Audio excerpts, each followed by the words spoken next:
África, Europa, Oceanía. Ese aplauso fuerte para recibir al mundo. Algo está pasando en River. Saluda, que están saludando de México, de Colombia, de Honduras, de Dominicana. Estamos saludando a gente de todo el mundo. ¿Cómo está? Si alguien dejó deudas sin pagar en su país, alguien ya te vio. ¡Mira quién está! Dios te bendiga. Puntualmente conectándonos con el resto del mundo. Estamos felices, contentos. Gracias por conectarse del otro lado y podemos sentir que Dios está en este lugar. Hemos cantado, hemos adorado, hemos alabado. Hay gente que se muere porque pasemos las alabanzas, pero algo nos tenemos que reservar para los de la casa, ¿sí o no? Hay que poner la cara de Kiko en el Chavo del Ocho y decir, pues es para nosotros. Hay que decir así, ¿no? Pero es para que la gente también tenga ganas de venir, porque dice, pasen el servicio completo. No, el servicio completo es para los que venimos y ahora sí vamos a compartir lo que creo Dios puso en mi corazón. Desde que comenzó la pandemia, sentimos de parte de Dios de apoyar muchos ministerios de otros sitios, además de las remesas financieras que enviamos como Proyecto Honra, Misión Graneros, pero también ayudamos al pastor Satirio dos Santos de Cúcuta, Colombia, a varios ministerios de distintos países de Argentina. Elegimos a nuestro querido Carlos Anacondia, que alguna vez estuvo con nosotros, y fue una bendición enviarles remesas todos los meses, hasta la fecha, y hasta que Dios nos permita vamos a seguir sembrando. Yo no te había mostrado nunca estas fotografías, pero nuestra misión evangelismo, no solo, porque uno podría decir, bueno, apoyamos solo el evangelismo, en este caso de Dante, pero no de otros evangelistas, de otros ministerios. Por eso me da mucha gracia cuando a veces en las redes la gente dice, Dante, no cobres cuando hagas tus conferencias, hacelo gratis como Anacondia. Y bueno, pero a Carlos Anacondia hay ministerios que sembramos para que lo pueda hacer gratis, ¿no? Y entonces hay veces que nos toca sembrar y vemos los frutos, como en este caso de Carlos Anacondia, que está haciendo campañas en todo el país, en toda la República Argentina, en Malvinas Argentinas, que es un sitio donde el Consejo Pastoral de la zona norte del conurbano bonaerense los convocó para hacer 9 noches impresionantes, donde hubo sanidad, liberación, miles que recibieron a Cristo. Y estas fotos te las quería mostrar porque realmente somos también River aquí. River aporta para sostener el ministerio, para sostener sus campañas. Carlos Anacondia es un empresario que lo dio todo por predicar, todo. Dueño de una bulonera donde literalmente casi se queda sin empresa porque vendió todo para predicar, para comprar equipos. Nunca le pidió nada a nadie. Algunas iglesias colaboran, otras no pueden, pero él nunca dejó que eso determinara el ir a predicar. Y nosotros sentimos de apoyar en nuestra misión de evangelismo, así que primero le mandamos un saludo grande a nuestro querido Carlos y a todo el equipo Mensaje de Salvación, pero esto también es tu semilla. Y alguien de Argentina o de otra parte dice, quiero sembrar en Carlos Anacondia. Puede comunicarse con nosotros y lo vamos a remitir para que puedan enviar su semilla también a este gran ministerio de la República Argentina. Así que bendecimos, yo siempre bendigo y envío saludos a México, a Colombia, a El Salvador, así que les voy a pedir que manden un gran saludo a la República Argentina también, le digan, los bendecimos. Háganlo por mí. Bendecimos ese querido país tan golpeado como el resto de la región. Y por supuesto seguimos bendiciendo Uganda. Ya llegaron las imágenes de toda la travesía, de cuando salió de aquí nuestro amigo Kevin, que te había pasado fotos, pero hasta ahora no te había pasado vídeo. Imágenes que valen por 1000 palabras. Nuestro misionero Kevin y nuestro misionero Rob Owen están allí. La salida, la llegada y todos los proyectos que tenemos en nuestros orfanatos, así en Nihanga, Sudáfrica. Esto es Uganda, esto es Misión, River Misiones en Uganda y esto es tu semilla. Antes de transmitirte lo que creo Dios me dijo que te diga, quiero que compartas conmigo estas imágenes. Mirá. Esta es tu semilla. ¡Aleluya! ¡Aleluya! Tienen un gozo, una alegría, es impresionante el poder ser parte y mucha gente de todo el mundo que quiere ser parte también puede hacerlo para sembrar porque hay mucho por hacer. O sea, nunca se acaba, porque son apenas, menos de 300 chicos en total, pero hay para ayudar a miles. Uno sale, te da una frustración tan grande, África, porque uno sale a las calles y dice, estamos haciendo algo, ¿no? Y uno ve un montón de chiquititos al lado durmiendo en la orilla del río, desnuditos, y pasaron la noche ahí. Y cuando yo preguntaba qué hacían, decía, bueno, se van todos a dormir ahí porque no tienen dónde dormir, porque están a salvo de las alimañas, de algunos animales que están dentro, más bien en la espesura del follaje. Entonces se van a dormir cerquita de la playa. Y uno los ve ahí y uno dice, pero ¿cuándo se termina esto? Y la pobreza es tan grande, es tan abrumador lo que uno siente que decimos, ¿será que nuestro granito de arena sirve para algo? Y cuando uno ve estos chiquitos, para ellos sí se marcó la diferencia. Así que gracias, River, por sembrar. Gracias por ser fiel y por tu semilla, por tu ofrenda. A los que están aquí y a los que están del otro lado. Gracias por tamaña fidelidad. ¿Estamos listos? Muy bien. Este es una suerte de ADN. ADN es nuestra reunión de liderazgo, la que tenemos siempre con los líderes, con los voluntarios, donde recordamos por qué existimos, hacia dónde vamos y de qué manera vamos a llegar hasta ahí.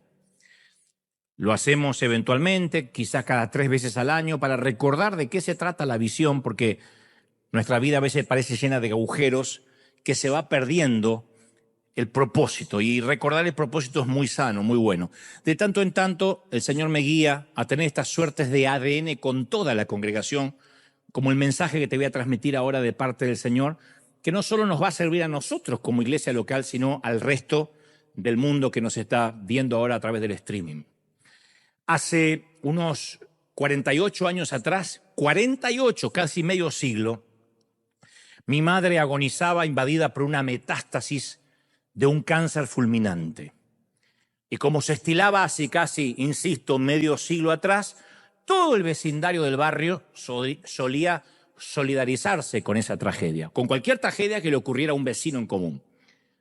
Y en mi caso, o en nuestro caso, la italiana de al lado, la famosa Tana, solía cocinar pasta, como todo italiano, y enviar sus viandas para que mamá no tuviera que preocuparse en cocinar para su familia, para nosotros, sus niños.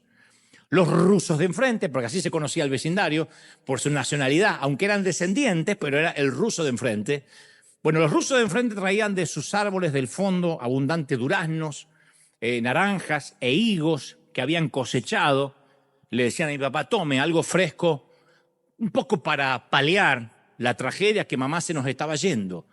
El viejo viudo de la esquina, don Ibarrola, era demasiado pobre para traer algo, pero pasaba largas tardes haciéndole compañía a papá, hablando con charlas triviales en la puerta de casa, traía su sillita de mimbre, de paja, se sentaba ahí y hablaba con mi papá tardes enteras. Aún el almacenero de la vuelta, el gallego Nino, que quizás ahora me están mirando sus hijos, sus nietos, le dijo a mi hermano que no nos preocupáramos en pagar hasta que pasáramos el trance de nuestra mamá. No es que nos condonó la deuda, tampoco era tan bueno, pero dijo, no hay problema, lo anotamos en la libretita, el famoso fiado, ¿no? Y cuando pase este trance, entonces arreglamos cuentas. Y eso daba un respiro. Algunos otros vecinos católicos devotos se acercaban solo para decirnos que estaban haciendo una cadena de oración a la Virgen, otros nos dejaban un rosario, alguna que otra estampita. Hasta la curandera del barrio ofreció sus servicios. Vino y sacrificó un par de gallinas al ritmo de macumba, roció la casa del parque con sangre prometiendo que mamá iba a mejorar. Llegaron todos los vecinos que conocían a los Goebel para de alguna u otra manera, con su oficio, su apoyo, su solidaridad, decir que estaban con nosotros. Bueno, casi todos, porque el misterioso vecino de la otra esquina nunca se acercó, ni para solidarizarse, ni para compartir algo, ni siquiera a saludar. Era un vecino que nadie en el barrio sabía a qué se dedicaba, mucho menos qué hacía en su tiempo libre, porque no hablaba con nadie. Ni siquiera sabíamos cómo se llamaba, que aquí es muy normal no saber quién vive en el departamento de junto o arriba. Pero en nuestro barrio se conocían todos. Todo el mundo sabía a qué se dedicaba, si aquella había quedado embarazada de soltera, si la otra tenía ganas de quedar embarazada. Todos lo sabían. Pero en este caso no sabíamos nada de él. Y los niños del barrio apostábamos que este hombre era alguna suerte de policía secreto. Otros arriesgaban que era narcotraficante. Podía ser o policía o narcotraficante, en las antípodas, cualquiera de las dos. Daba con el perfil, vestido impecablemente, casi siempre con un traje a rayas, un traje gris, una corbata. Salía de tanto en tanto con su esposa de la casa, subía al auto y jamás saludaba a nadie. Y cuando el auto del misterioso vecino de traje gris pasaba enfrente de casa y mi papá estaba sentado allí con Don Ibarrola, mi papá un par de veces levantaba la mano como para saludar, pero jamás el hombre acusó recibo. Ni le correspondió en el saludo, ni siquiera como un gesto educado.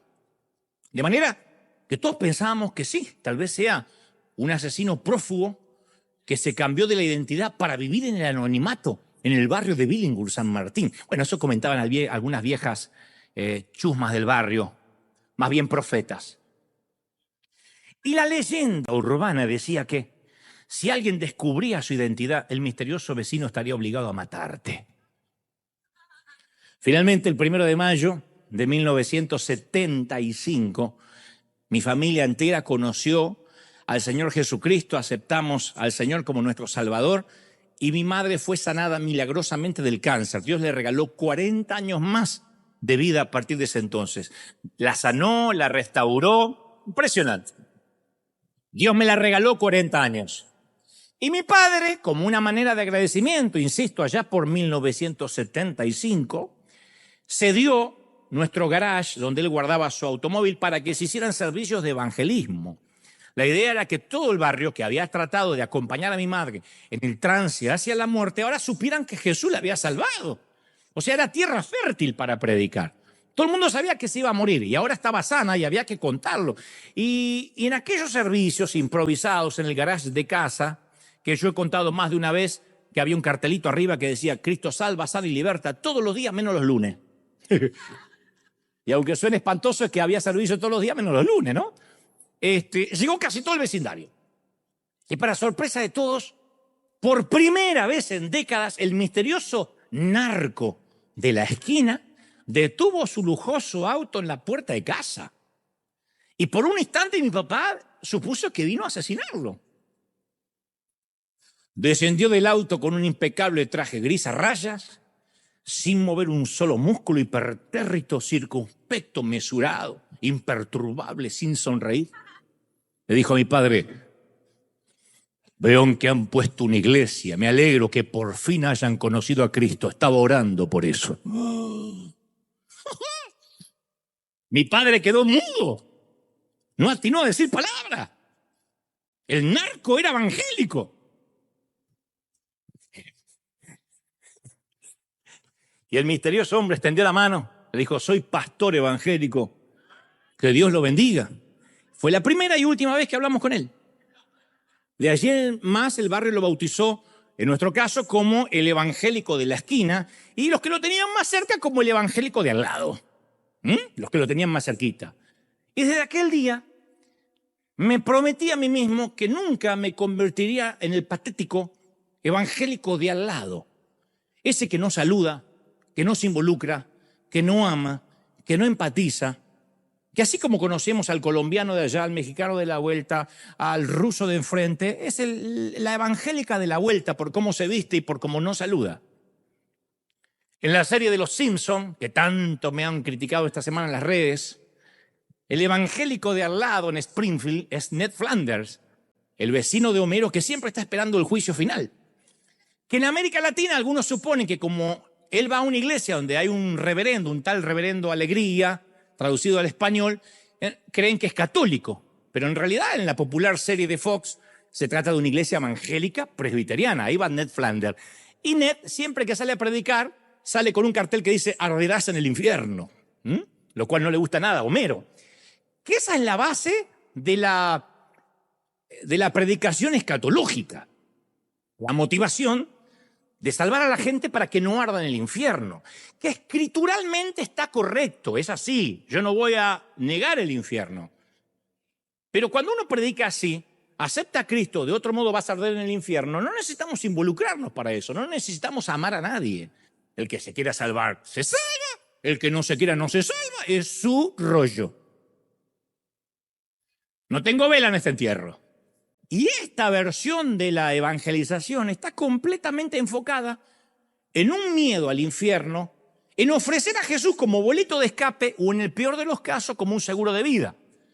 Y yo recuerdo, también te lo conté, que cuando era adolescente solía, bueno, no era adolescente, sino un poquito más, tal vez tenía 16, 17, pero solía ir a trabajar y pasaba por una plaza muy famosa en Argentina, Plaza 11 o Plaza Miserere, donde había siempre varios evangelistas, varios predicadores, uno de ellos que gritaba con un megáfono y su prédica era más o menos así: mundanos, impíos, como en los días de Noé, todos van a arder, acepten a Cristo. Y la gente, y gritaba desencajado, con los ojos fuera de órbita, como poseído, y de vez en cuando hablaba en lengua. ¡Rambo, agarra la bazuca! Y hablaba. Bueno, no sé lo que decía, pero usa la manga larga. De paso daba doctrina. Y recuerdo que en ese momento yo no sentí ningún deseo de ser ni pastor, ni predicador, ni cualquier tipo de líder espiritual.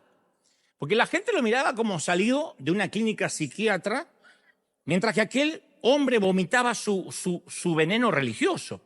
Entonces, cuando vi a este hombre degradando a todos los transeúntes en el nombre del Señor, yo sentí una convicción en el fondo de mi corazón, porque también yo a mi manera juzgaba y denigraba. Y sentí una resolución desde el interior que me dijo: yo no quiero convertirme nunca en alguien así. Nunca. Independientemente de la denominación. Todos tenemos la tarea de llevar el corazón de Cristo al mundo.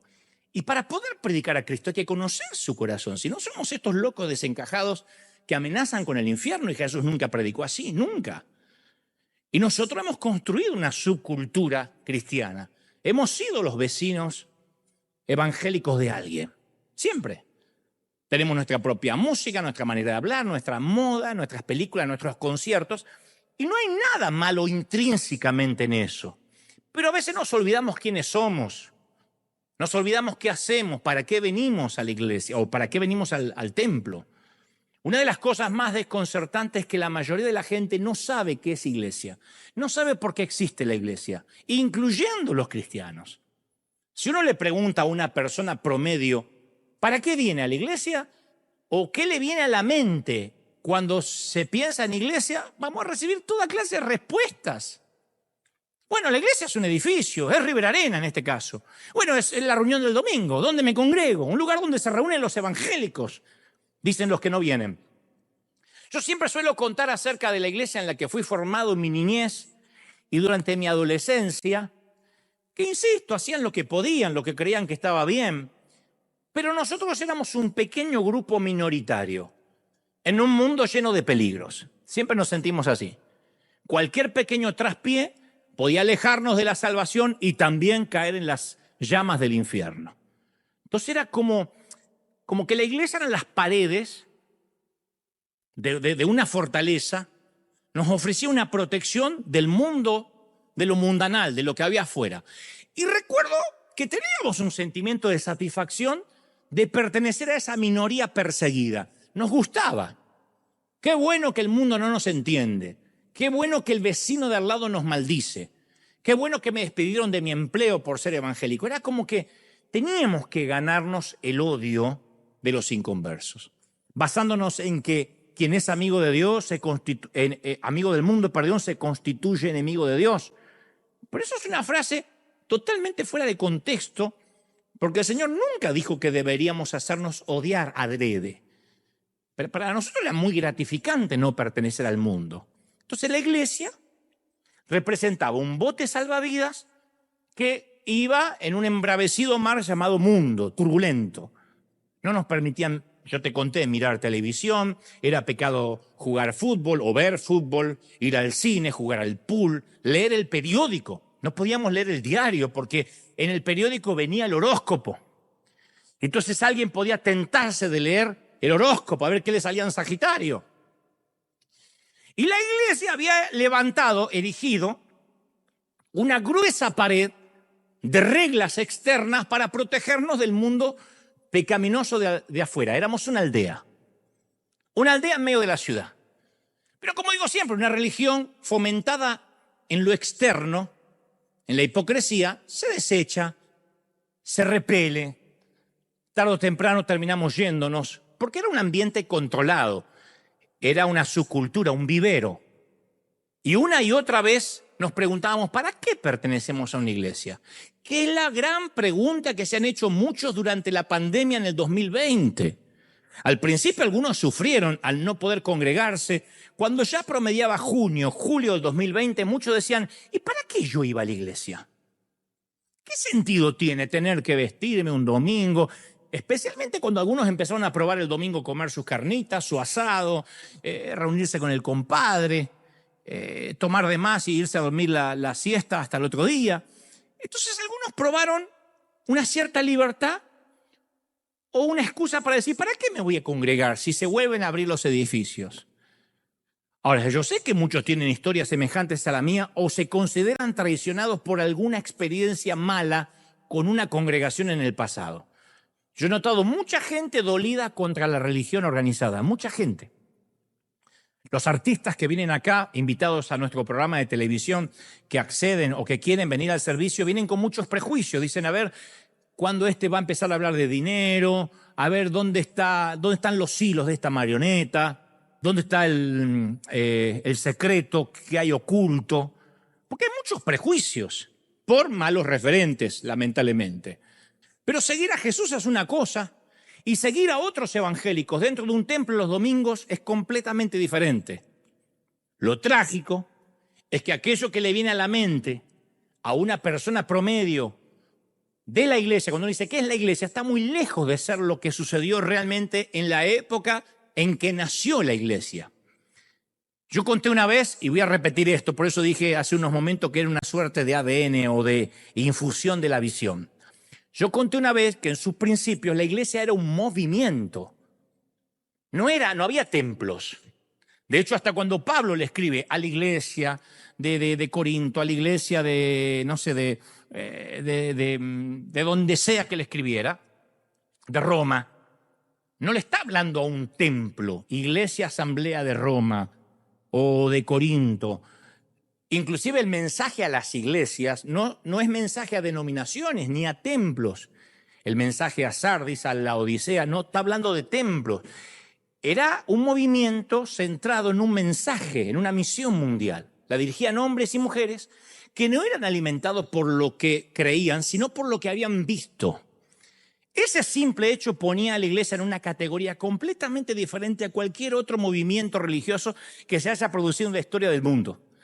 Porque no fueron las enseñanzas de Jesús las que enviaron a sus seguidores a predicar a las esquinas del mundo antiguo. Fue la resurrección.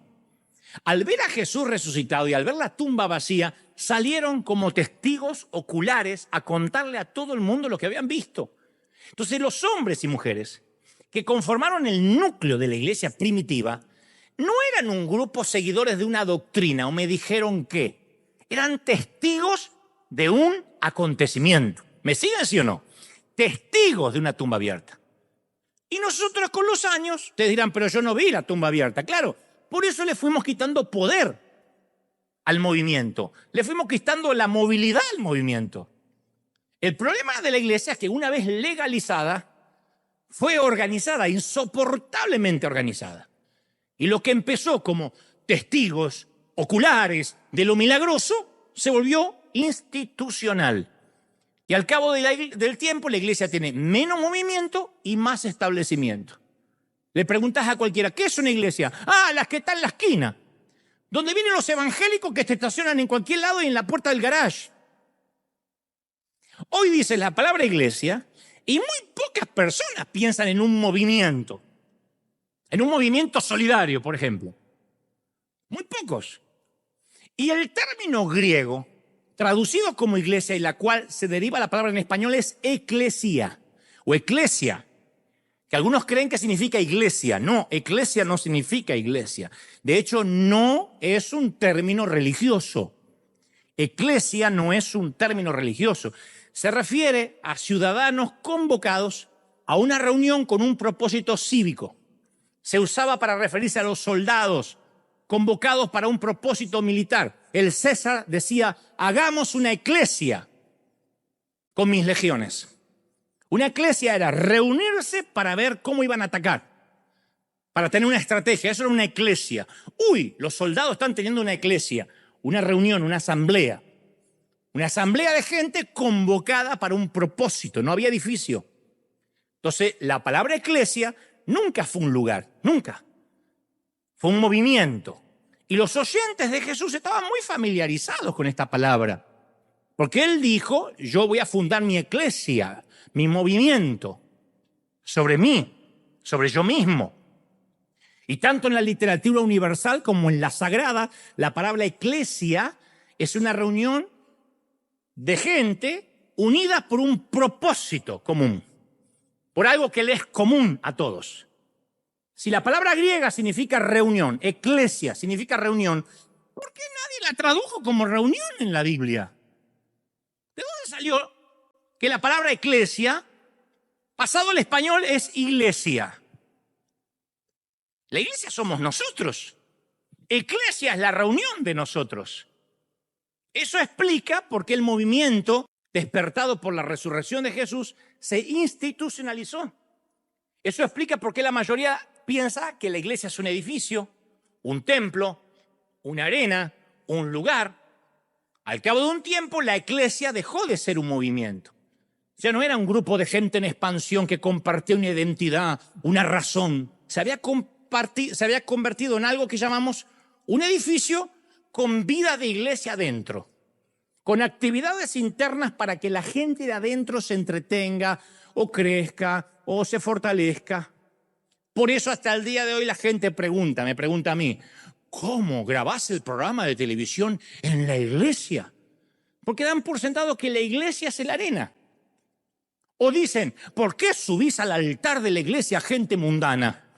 Porque creen que la iglesia es esto, y encima tiene un altar, cuando no hay más altares en el Nuevo Testamento.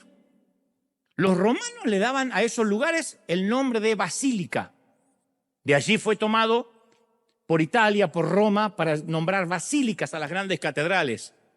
Basílica eran los edificios públicos, el lugar oficial de reunión. El César se reunía en la basílica, sus soldados en la iglesia, afuera. ¿Me siguen, sí o no? Te dirán, ¿y eso a mí qué me importa? Ya vamos a llegar. Las culturas góticas o germánicas usaron la palabra Kirika. Dice, ¿y eso qué es? Bueno, que se convirtió en Kirche, en el alemán moderno, Kirche. La palabra Kirche es casa del Señor. Y ahí sí se usaba en Alemania para decir, esta es la casa del Señor. La palabra iglesia no es una traducción del griego, es una sustitución del griego. Y es una mala sustitución. El término alemán Kirche y el vocablo griego eclesía son dos conceptos diferentes, antagónicos. Esto es una Kirche. La eclesía es el movimiento, pero la palabra iglesia no aparece. Una eclesía es una reunión de personas con un propósito determinado, con un movimiento. Las puertas de la Kirche se pueden ver. Las puertas de la eclesía de Jesús no se pueden ver. Entonces, con los años, la iglesia ya no era un movimiento edificado sobre la comprensión de quién es Jesús, sobre que la tumba está abierta, se había convertido en un sinónimo de un local. Entonces, la pregunta siguiente es, sabiendo esta información, ¿nos estamos moviendo o nos estamos reuniendo? Porque si solo nos estamos reuniendo, somos, para muchos, el evangélico de al lado. Con pinta de narco o de policía secreto en el mejor de los casos. ¿Estamos marcando la sociedad o solo nos estamos dedicando a celebrar cultos? ¿Estamos organizados alrededor de una misión o alrededor de un modelo anticuado heredado de generaciones pasadas? ¿Somos eclesía o nos conformamos con ser Kirche?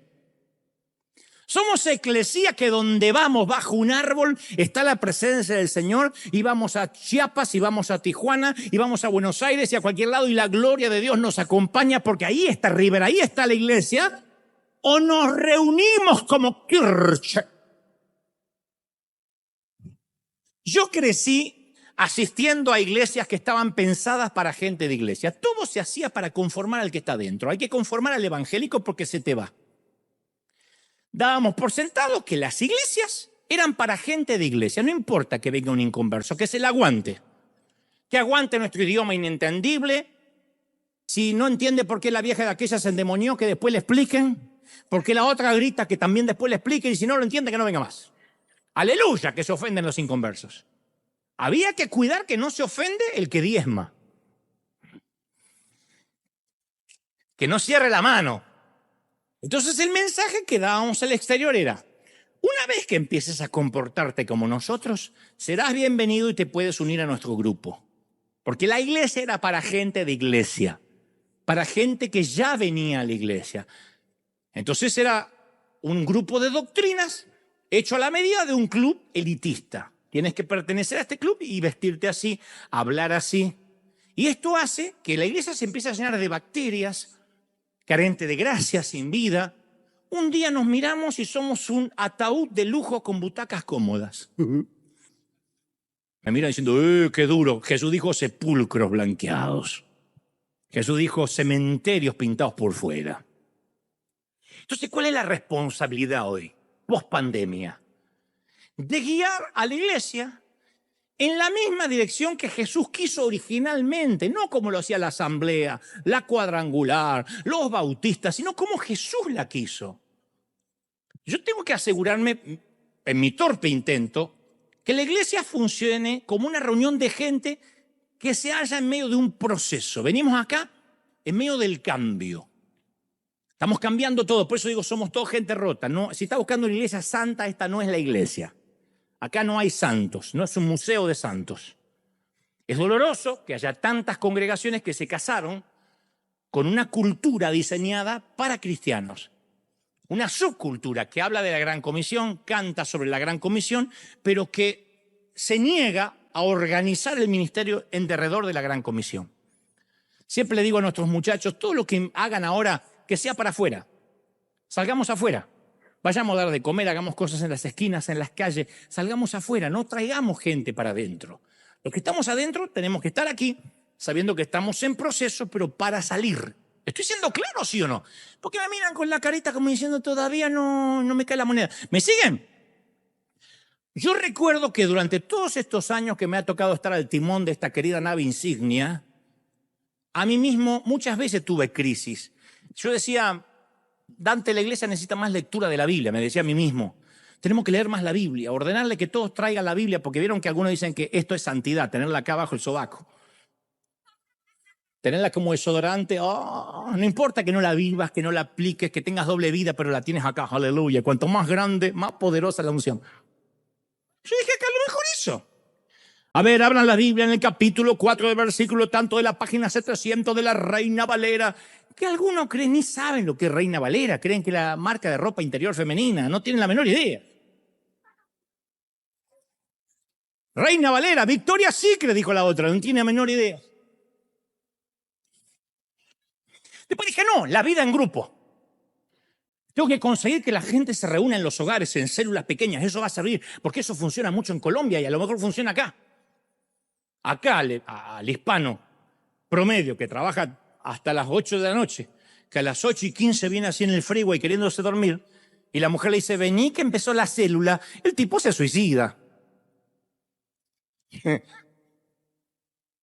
No, dedica más tiempo a la oración, Dante. Dios no hace nada menos que oremos, gran verdad. No. Estas son cuestiones de guerra espiritual. El motivo por el cual las personas no están cambiando verdaderamente es porque hay mucho demonio y hay que sacar mucho demonio y hay que reprender. Decinos cuántos son, como hacen los brasileños. Decinos cuántos son que están ahí adentro. Vengo solo. No. Adora, Dante. Que adoren mucho. Las iglesias que más han crecido es Elevation, Hillsong, Bethel, esas que adoran y ponen a alguien con un piano y que sea una canción de 8 horas y media y que la gente se vaya desmayando de inanición cantando. No, congresos proféticos. A la gente le gusta empoderarse. Que venga alguien y les meta power y le unja y le ponga así, lo tira aceite y le haga un huevo frito y eso le va a encantar. Ahora, hay una verdad bíblica en cada uno de estos puntos. Creo que todos estos puntos tienen un lugar en nuestro peregrinaje y desarrollo espiritual. Yo no los estoy subestimando. Lo que digo es que a veces todo eso termina siendo una capa protectora para que las personas olviden lo que es ser la iglesia que Jesús quería o la que tenía en mente. Son como actividades dentro del edificio que ofrecen razones para que nos olvidemos lo que Dios quería. Son efectos placebos que nos alejan del mandato ir y predicar. Por eso todos estos años yo he intentado, aunque torpemente, que River esté compuesta por personas que miremos, lleguemos acá y toda la gente que llega al servicio mire hacia arriba, alrededor, afuera y finalmente hacia adentro. Lo diré otra vez. Arriba, alrededor, afuera y finalmente hacia adentro. Que generalmente este orden es al revés de la mayoría. En primer lugar, te lo voy a explicar. Miramos hacia arriba. Yo acostumbraba a acercarme a la iglesia cuando era más joven, ir a cualquier templo con espíritu de consumidor que discrimina. Iba como crítico de cine. Muy duro el culto hoy, la verdad que aburrido. ¿Será que me pueden devolver la ofrenda? Era algo como, a ver, entreténganme. Denme algo que me guste. Pero la iglesia debería ser lo opuesto a un teatro. Aquí es donde Dios se convierte en espectador de nuestra adoración. Dios está sentadito y nosotros, por eso se llama servicio a Dios. Porque lo más importante ocurre dentro del corazón de la gente, no entre los que están sobre el escenario. ¿De qué te sirve verme a mí que me agarre el don de lengua y empieza, ay, qué ungido que vino hoy? ¿Y eso qué te edifica? Entonces uno tiene que salir del servicio diciendo, ¿le agradó a Dios lo que hoy le ofrecí? Y no, ¿qué saqué yo de esto? ¿Qué me dieron? Y a ver que, bueno, por lo menos me anoté para que me regale el mueble. ¿Qué saco de acá?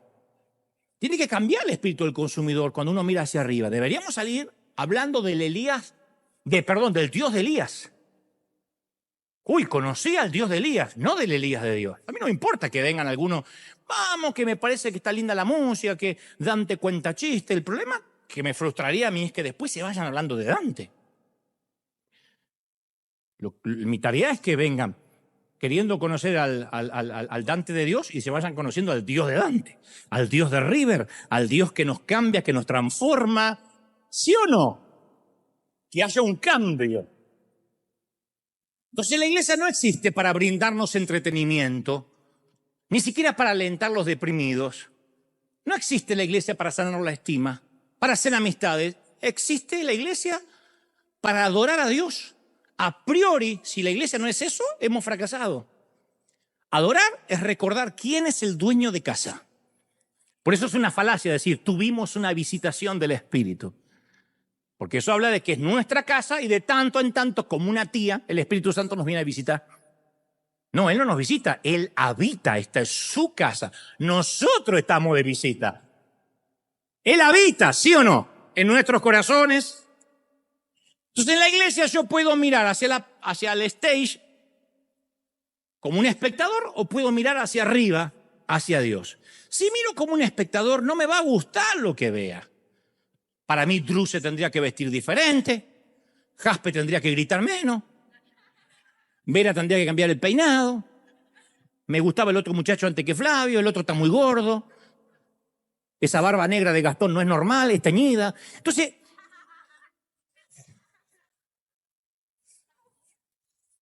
esas cosas nos distraen porque venimos a ver un show. Ahora, yo no estoy diciendo que no tengamos excelencia en la presentación.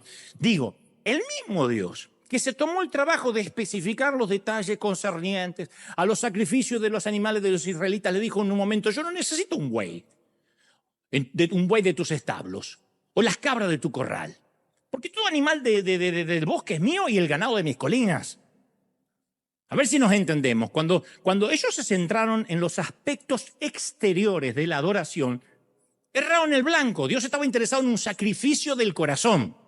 Está buena la excelencia, pero la excelencia por sí sola no hace nada. La excelencia por sí sola es un concierto de Luis Miguel, o de Bublé, o de Shakira. Menos Bad Bunny, todo el resto. Por eso aprendí que no tengo que ir a la iglesia como un crítico o a emitir juicios estéticos. Yo lo aprendí hace muchos años. A ver qué me dan. No, ahí el espectador es Dios y Dios dice, a ver qué me venís a dar. A ver, Dante, ¿qué me venís a dar? Te bendije toda la semana, te traje con salud, te protegí. ¿Qué me venís a dar? No ves qué me dan. Porque después entramos en una vorágine que a la gente hay que darle cuidado de niños y aparte hay que esperarlos con un Starbucks. Y aparte hay que regalarle cosas. Y hay que guardarles el asiento. Y ponerle un policía que le saque el trancón del tránsito. Si no, no te viene. Los que venimos no somos los importantes, sino que venimos a hacer un servicio a Dios, a adorarle a Él, no a la gente. ¿Estamos de acuerdo?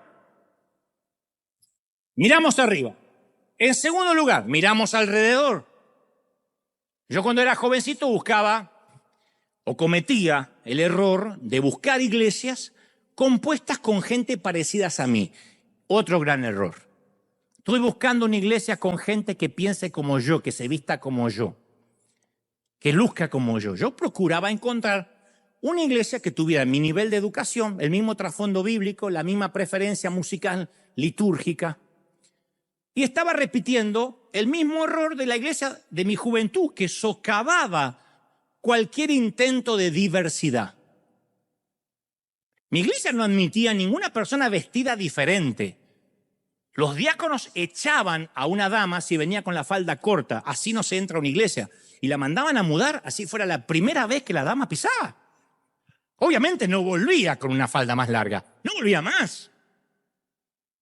Nos burlábamos del estilo emocional de esas congregaciones que aplaudían, arremitíamos contra los bautistas conservadores que tenían otra idea diferente de los dones del Espíritu, decían que iglesias muertas.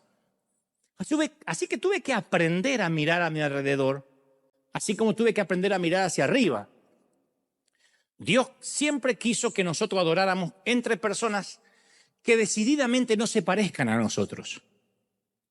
Porque nosotros nos olvidamos con mucha facilidad que la iglesia fue la primera institución de la historia del mundo que colocó en un nivel de igualdad a judíos, gentiles, esclavos, libres, hombres y mujeres. Pero sin embargo siempre buscamos una congregación que esté compuesta con gente como yo, y no me refiero a etnia ni raza. A mí me gusta River, porque a mí me molestaría mucho ver gente uniforme. A mí me molestaría mucho ver que todas las damas se vistan iguales, que todas usen calcetines por acá, un rodete gigantesco. Si alguien lo quiere usar está bien, tampoco la vamos a discriminar. Pero me molestaría que haya como una subjetividad de tienes que cambiarte de ropa para venir acá. Porque yo me crié con hermanas así, con unas faldas por acá y unas lenguas bífidas. Yo las vi. Entonces la iglesia perfecta no existe, porque tanto el pastor como su gente está compuesta con gente como nosotros. Y si encontramos una iglesia, como digo siempre, perfecta, al llegar nosotros la fregamos. No exijamos perfección si no la podemos ofrecer. ¿Quién de acá ofrece perfección? ¿Quién dice, ey, estoy buscando la iglesia perfecta? Porque yo soy un esposo perfecto, un marido perfecto, un hijo perfecto. Todo veo bien, estoy lleno de Dios, no sé cómo Dios no me arrebató, me deja vivir entre los mortales. Entonces sí. Pero si no ofreces perfección, ¿por qué lo vas a exigir? ¿Por qué? Si nadie de nosotros puede ofrecer perfección, ¿por qué lo exigimos? Yo no puedo exigirle a ustedes perfección. Puedo decirte, vamos a crecer, vamos a madurar, vamos a dejar que Dios nos moldee, pero decirte, sé perfecto, si yo no tengo una perfección que avala o me respalda para exigírtelo. Entonces yo aprendí a mirar para arriba, a mirar alrededor, mirar hacia afuera. Tercero, la iglesia es la única sociedad corporativa del mundo que existe para el beneficio de aquellos que no son sus miembros. El beneficio es para los que no son miembros. Cuando venimos es para servir a otros. Entonces ahí uno deja de pensar en servirse a sí mismo. Recuerden al Señor. Yo no vine para que me sirvan, vine para servir. En River descubrimos que uno de los mayores beneficios de dar es el efecto que nos produce por dar, es algo maravilloso. Una vez escuché una metáfora un tanto vulgar, pero no es mía, yo vieron que yo soy muy fino, pero esto me lo contó alguien. Una vez escuché una metáfora de la iglesia que dijo que no me pareció tan mal. Dijo, la iglesia es como el estiércol. Yo dije, qué feo, porque yo soy parte de la iglesia. Dijo, no, al estiércol si se lo apila todo junto, apesta el vecindario. No hay peor cosa que un camión de estiércol. Pero si se lo desparrama, enriquece la tierra, la nutre. Tengo terror que estemos oliendo mal. Por eso no hay mejor cosa que una iglesia que comprende la necesidad de mirar afuera, que dice, vamos a desparramarnos. Desparramando, nutrimos, fertilizamos. Yo estoy plenamente convencido que al salir hacia afuera, ese es el factor determinante de cualquier iglesia. Dios envía las almas cuando una iglesia tiene mirada hacia afuera. Carlos Anacondia siempre me dijo, ¡date! Porque él habla así, siempre está predicando él. Cuando se reúnen 2 o 3, Dios siempre está en el medio. Pero la Biblia no dice cómo está. ¿Sabés cómo está?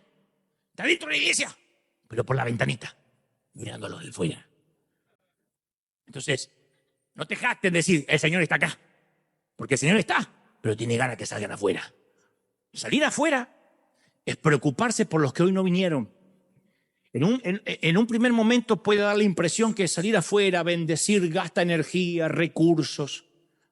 Nosotros amueblamos, ya llevamos 2.000 y tantos hogares amueblados completamente a nuevo. Invertimos mucho dinero, claro, porque tenemos que pagar un warehouse, le digo a la gente afuera, es como un gran depósito. Tenemos que pagar varios empleados que están allí trabajando, la logística, los camiones, tuvimos que comprar camiones, pagarle a esos empleados para que vayan a amueblar casas. Y la mayoría de los muebles nos lo donan nuevos, ni siquiera tienen defectos. Walmart, Costco, nos donan la mayoría, porque no podemos ir a una casa y decirle, mire, le ponemos la cama pero le debemos la nevera. O mire, había 2 camas nomás, así que el tercero va a dormir en el piso. Lo que no está lo tenemos que comprar, porque hay que bendecir completamente a la gente, incluyendo la decoración. Entonces es una inversión. Mi pregunta es, ¿por qué no hay otras iglesias, especialmente anglos, que lo hacen? Le pregunté si había, yo dije, acá tiene que haber algo raro, si Costco quiere donar tanto, ¿cómo es que no hay iglesias haciendo fila para recibir la donación y bendecir? Lo único que te exigen es que no vendamos nada, que todo tiene que ser regalado. Y nos dijeron la razón en las asambleas de Dios, es porque no hay iglesias, ni anglos ni hispanas, que quieran gastar $1 en bendecir a gente que ni siquiera saben si va a venir después a congregarse. No quieren invertir en empleados, ni en warehouse, ni en camiones. No hay quien lo quiera hacer a pesar de que le regalen todos los muebles. No lo quieren hacer porque no, es una inversión, porque es invertir y esa plata nunca vuelve. Y nosotros hemos descubierto que en River es todo lo contrario. Más damos, más recibimos en todo sentido, más bendecidos somos. Alguien tiene que decir amén.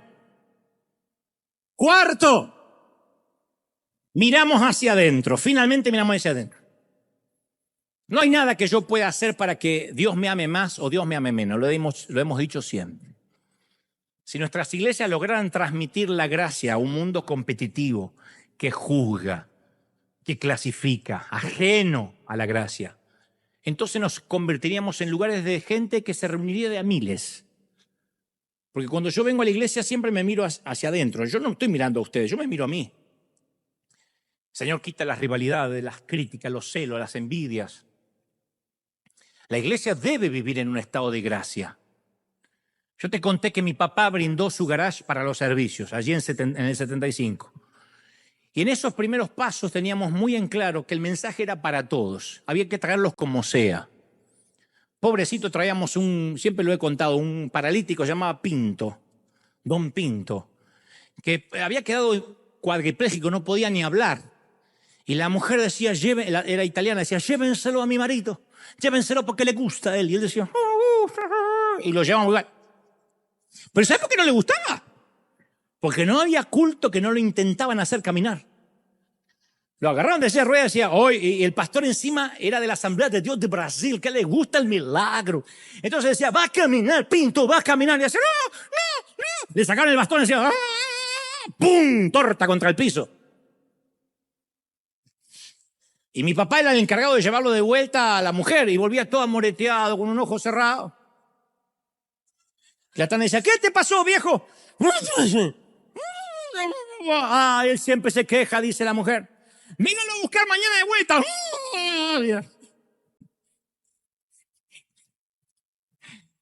Bueno, nunca caminó, pero que practicamos.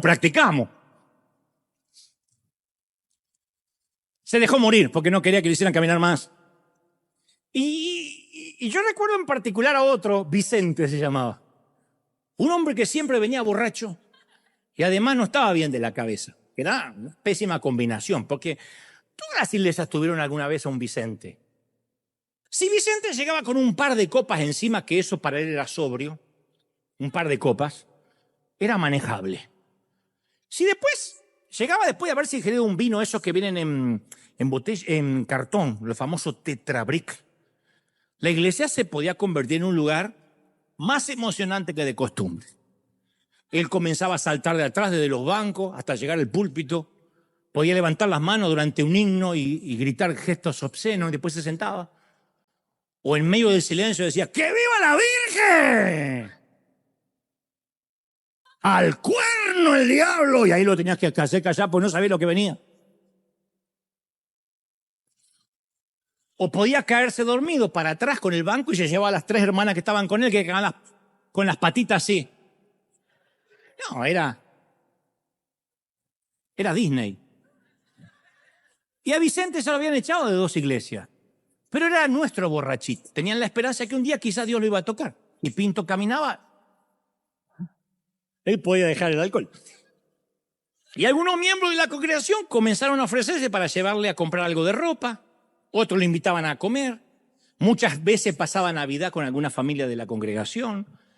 Después de un par de años, alardeó de su talento musical, que en sus años mozos y jóvenes él solía tocar serenatas con la guitarra. Entonces resultó, como era de esperarse, que no tenía ninguna habilidad musical. Pero después de haberle tomado la prueba, ¿quién le dice que no? Así que el líder de alabanza le dijo a Vicente que podía estar entre los demás si mantenía su guitarra eléctrica desenchufada. Así que él estaba en medio de ellos, tocaba la guitarra, la que gracias a Dios no producía ningún sonido. Contra todo pronóstico, la historia de Vicente tuvo un final feliz. Se sosegó, se civilizó bastante, comenzó a pedir ayuda a gente de la iglesia cuando sentía que la locura le volvía, y hasta se casó con una viuda vitalicia de la congregación. La iglesia, lo de vitalicio es para entendidos. La iglesia le llega a personas que no la merecen, y para mí Vicente llegó a representar lo que es la gracia por excelencia. Porque en toda su vida jamás había invertido toda esa energía y la preocupación en él. Nadie, no tenía familia, no tenía trabajo, no tenía estabilidad. La iglesia para él era el único lugar estable. Él esperaba todo el día ir a la iglesia. Y lo habíamos aceptado a pesar de que había hecho todo para ganarse el rechazo. La iglesia no se dio nunca vencida con Vicente. Le dio una segunda oportunidad y una tercera y una cuarta y una quinta. Y los cristianos que habían experimentado la gracia de Dios se la traspasaron a Vicente, y esa obstinada gracia grabó en mí hasta la fecha un cuadro indeleble de todo lo que Dios soporta al elegir a amar personas como yo, como tú. Por eso ahora procuramos que River tenga ese tipo de gracia. No es que hay que soportar, pero es decir, ¿la gracia qué es? Los Vicentes. La gracia es esa gente que uno dice, ¿para qué viene? ¿Y a dónde va a ir? Si es lo único estable que tiene. Si no logra que nadie lo acepte en una mesa. Entonces yo soy dolorosamente consciente que esta clase de iglesia que intentamos ser, constituye la excepción y no la regla, lamentablemente. Muchas iglesias ofrecen más entretenimiento que adoración, más uniformidad que diversidad, más exclusivismo que programas de extensión, más ley que gracia. Yo, sin embargo, recuerdo las palabras de Jesús a sus discípulos. A mí me alienta mucho, lo único que me alienta en estos casos, cuando Él dijo, no me escogieron ustedes a mí, yo los escogí a ustedes. Ese es el riesgo que decidió correr Dios. Yo veo la perfecta humanidad que somos en la iglesia y me da esperanza, porque Dios le concedió a la raza humana el mayor de los honores, y es vivir en nosotros, en vasos de barro. Dios dice, no me metan en un templo, yo no habito en basílicas, ni en templos. No hay lugares sagrados. Lo único sagrado es tu corazón. Ahí es donde yo quiero vivir. No en un templo, no en una basílica, no en una sinagoga. Ahora, convengamos, una iglesia que no rechaza a los Vicentes, a los sin hogar, a los impredecibles, se arriesga a que nuestros servicios a veces sean perturbados. A mí me produce un... No te voy a... No, a ver si me explico bien. Espero que sí.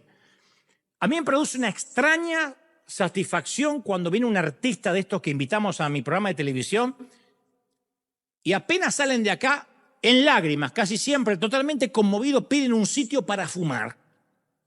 Obviamente no lo tenemos, tenían que salir afuera. Pero digo, por si alguno da la vuelta y ve a uno de los que estaban acá adelante fumando. Me produce una extraña satisfacción, no porque fume, sino porque intenta todavía demostrar, este soy yo, pero está bañado en lágrimas. Y tampoco nadie dice, ¿fumar? ¿Cómo? Sí, ahí afuera, fume tranquilo. Y el tipo fuma. Y luego entra cuando se le acaba el cigarrillo y dice, contame qué es lo que sentí. Me fascina esa mezcla, porque no estoy agradando a un creyente que dice, no me gustó, cantan poco de Marcos Witt, no cantan tanto de Hillsong. Me gusta cuando alguien no entiende nada, sigue con su cigarrillito, pero está totalmente enamorado de Dios, sin que se dé cuenta que todavía lo está. Yo te conté que en la Catedral de Cristal funcionaba una suerte de iglesia que se manejaba sin el cuartel de denominación, sin denominación, sin comisión directiva, sin familia pastoral. Se llamaba Alcohólicos Anónimos. Yo no lo conocí hasta la catedral. Fue lo más parecido que vi a la iglesia primitiva. Entrabas ahí, que se hacía en un sitio que se llamaba la Galería de Arte, y estaban en un círculo conocido por... Había varios millonarios, se mezclaban con libertad entre marginales, desempleados, indocumentados, muchachitos con un montón de marcas de aguja en los brazos. Y las presentaciones siempre son, hola, mi nombre es Juan, soy alcohólico y drogadicto. Instantáneamente, todos sin discriminar. Hola, Juan. Y parecían disfrutar el hecho de que estaban con gente que podía verlos más allá de la fachada. No había razón para no ser sincero, ahí no se puede fingir porque están todos en el mismo bote. Alcohólicos Anónimos no posee propiedades, no tiene oficinas centrales, ni centro de prensa, ni un cuerpo administrativo. No hacen congresos. Los fundadores originales incluyeron cláusulas para impedir que se volviera burocrático, porque entendían que este programa solo funciona si se mantiene a un nivel básico e íntimo. Ellos piden una habitación, que les den un lugar. No quieren, Alcohólicos Anónimos, no quieren institucionalizarse. Porque ellos creen que un alcohólico que dedica su vida a ayudar a otro alcohólico es quien lo puede sacar adelante. Entonces muchos de los que iban ahí los martes por la noche se negaban a asistir los domingos a la mañana. Porque decían, no, yo siento que los que vienen a la mañana los domingos tienen un aire de superioridad. Son místicos. Uno de ellos me dijo, un día intenté ir y me dijeron que me sentase en el fondo porque yo olía mal y que regresara otro día mejor bañado y vestido. Por eso el fundador de Alcohólicos Anónimos basó su programa en una declaración básica. En mi momento de debilidad yo no necesito un trago. Lo que necesito es otro alcohólico que me ayude a salir. La iglesia debería ser un sitio donde digan, en mis momentos de debilidad yo no necesito pecar. Necesito otro pecador que me ayude a no pecar. Que me diga, estoy contigo, vamos a salir juntos de esto. Mantenernos en el camino. ¿Cuántos lo creen? Díganme, amén. Tenemos que ser un hospital. ¿Cuántos queremos ser un hospital? Díganme, amén fuerte. ¿A dónde vamos a llevar nuestros raspones, las magulladuras, las heridas, las fracturas? ¿A dónde? Qué lindo es que en la iglesia, si un líder se equivoca, los demás sufrimos con él. Cuando alguien bendecido, nos alegramos con él. Decime si esto se parece a las redes sociales de algunos evangélicos de al lado. Si esto se parece a los mensajes de odio que vemos, falso profeta, apóstata. Y el Señor dijo, los conoceréis porque cómo se amen los unos a los otros. No dijo, los conoceréis por el templo, por la arena, por la música. En esto seréis conocidos como mis discípulos, que os améis unos a los otros. El fracaso no cancela nuestra membresía. ¿Cómo funciona la familia? No ocultando las desgracias, sino más bien contándolas. La familia es la única institución humana que no podemos elegir. ¿Quién entró a la familia eligiéndola? Entramos ahí, nacimos y ya estaban, nuestros hermanos ya estaban, las cuñadas ya estaban, los tíos ya estaban. Y ahí estamos mirando una colección de gente extraña y diferente a nosotros. La iglesia nos llama a ir más allá, a agruparnos con un conjunto de extraños porque tenemos un vínculo común que es Jesucristo. Entonces, salvadoreños, colombianos, dominicanos, argentinos, mexicanos, nos juntamos con un propósito. Y esto se parece a una familia más que cualquier otra institución humana. Es el lugar donde vive la persona con la que nunca quisieras vivir. Por eso la iglesia es el cuerpo de Cristo. El cuerpo es uno solo, dice Pablo. Tiene muchos miembros y todos los miembros, no obstante, al ser muchos, forman un solo cuerpo. Primera de Corintios 12:12. Un solo cuerpo. La presencia de Dios no habita en un tabernáculo en el Sinaí, no habita en un templo en Jerusalén, no habita en ninguna iglesia evangélica. No me vengan con esas boberías. La presencia del Señor no habita en River Arena. El día de mañana aquí se puede hacer un concierto secular. ¿Y qué pasó con la presencia de Dios? La presencia de Dios está acá, está adentro, somos nosotros. Esto es la presencia de la iglesia. Alguien tiene que decir amén. El Señor eligió vivir dentro de gente neurótica, rota como nosotros, y por alguna razón Él se revela a sí mismo, no a través de una columna de nube ni de fuego, ni siquiera a través del cuerpo físico de su Hijo de Galilea, sino a través de nosotros, esta colección híbrida que conformamos River. Nosotros le damos la forma visible a Dios. Nosotros es lo que el mundo ve. Somos las cartas leídas. Y para finalizar te quiero regalar una de las historias favoritas mías, que te la conté en alguna ocasión, pero es mi favorita. La incluí en uno de los mensajes. Es extraordinaria. Había un pastor que vivía en una comunidad conocida por su falta, mira cómo te lo voy a decir, su falta de sofisticación cultural, para no decir un pueblo bastante ignorante. Y la orquesta improvisada de la secundaria, del high school, donde asistía su hijo, cada año intentaba tocar la 9ª Sinfonía de Beethoven, que es la más compleja del compositor. Los músicos saben de eso. Y decía el pastor, esa ejecución, cada vez que voy al colegio y intentan tocar la 9ª Sinfonía de Beethoven, yo creo que se retuerce Beethoven en la tumba.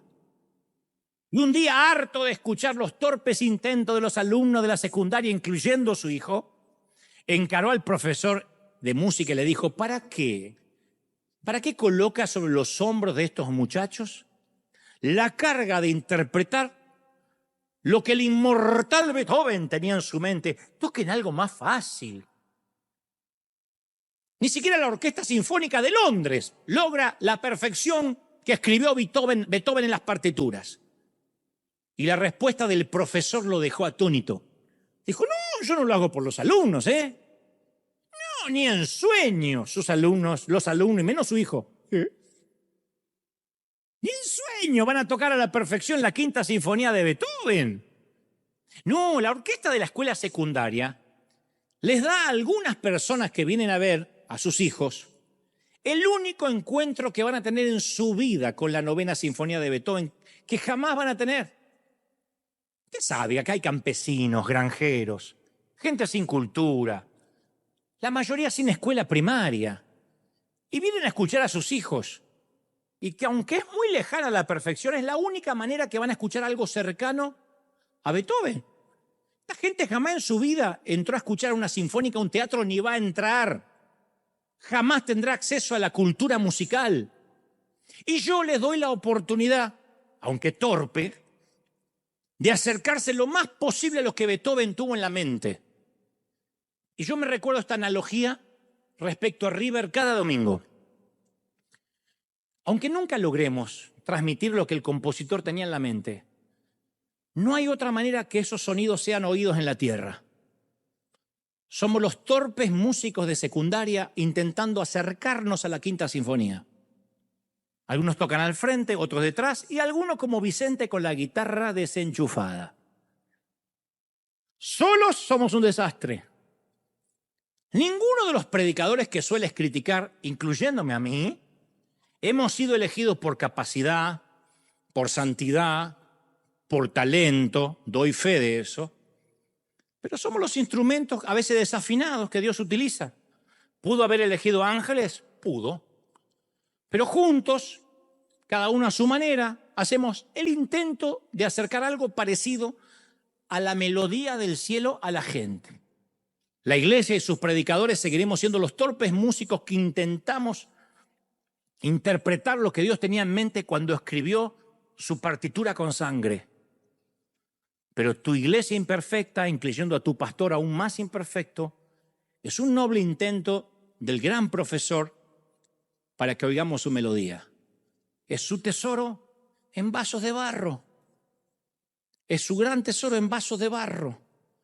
¿Pudo haber delegado su partitura en ángeles? Claro. Pero te prefirió a ti, me prefirió a mí. Y aquí estamos con errores, con virtudes, pero intentamos hacer que este movimiento nunca se detenga. Dios quiera que nadie te identifique como el evangélico de al lado, ¿eh? Y si alguien te pregunta acerca de qué religión eres, dile, soy un pecador en recuperación. Te invito a recuperarte al mismo hospital al que asisto cada domingo. Un lugar donde se reúnen los curiosos, los convencidos, los escépticos, los que tenían fe, los rotos, los quebrados, los consagrados, los convencidos. ¡Esto es iglesia! ¿Acaso existe otra manera? Dale un aplauso al Señor grande. Vamos, vamos, vamos, vamos.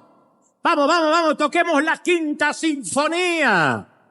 Celebra, celebra, celebra con un gran aplauso al Señor si crees que Dios te habló. Si crees que Dios te habló, celebra al Señor y dile, Dios ha hablado esta mañana, bendito sea el Señor.